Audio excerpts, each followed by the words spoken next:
வாங்க ஃப்ரெண்ட்ஸ், இன்றைக்கி சவ் சவ் அப்புறம் வந்து ஒரு மசாலா வடை போட்டு சூப்பராக ஒரு மோர் குழம்பு வைக்கலாம். அதுக்கு ஃபஸ்ட்டு ஒரு மசாலா ரெடி பண்ணணும். சரிங்களா? என்னென்னா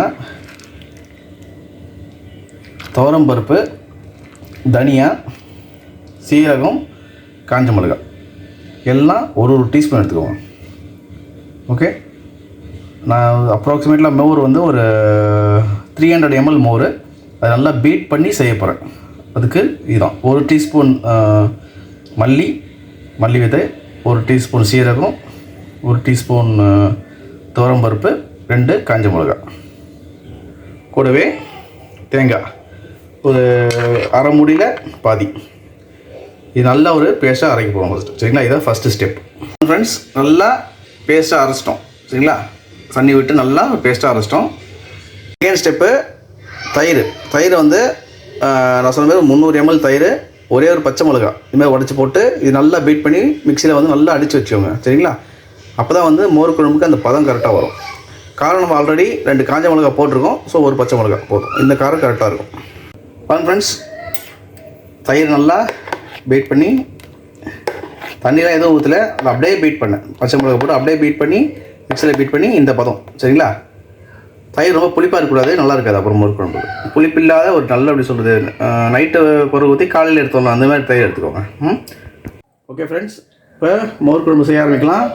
அதுக்கு தேங்காய் எண்ணெய் தான் நம்ம தாளிக்கிறதுக்கு. சரிங்களா? ஒரு 3 டீஸ்பூன் தேங்காய் எண்ணெய்.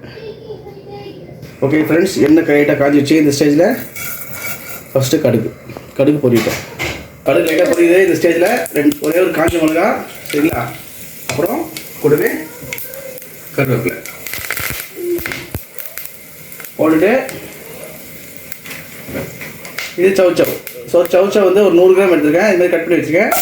அப்படி போட்டு நல்லா ஃபஸ்ட்டு வதக்கிட்டோம். சவ் நல்லா தேங்காய் நல்லா ஒரு 2-3 நிமிஷம் நல்லா வதக்கிட்டோம். ஒரு 2 நிமிஷம் வதக்கிடுச்சு. நம்ம ஒரு அரை டீஸ்பூன் மஞ்சள்தூள் இந்த எண்ணெயிலே போட்டுருங்க. அப்போ வந்து பச்சை ஸ்மெல்லு போகும். போட்டு இன்னும் ஒரு நிமிஷம் மீடியம் ஃப்ளேமில் நல்லா வதக்கிக்கோங்க. வதக்கிட்டு நம்ம தண்ணி ஊற்றி ஒரு நல்ல பதத்தில் வேக வைக்கணும். சரிங்களா? சவ் வேகத்துக்கு கொஞ்சமாக தண்ணி ஊற்றிக்கணும். லைட்டாக இது தண்ணி காய்னா உடனே வெந்துடும். இது ஊற்றிட்டு லைட்டாக உப்பு போடணும். காய்க்கு உப்பு போடணும். உப்பு போட்டு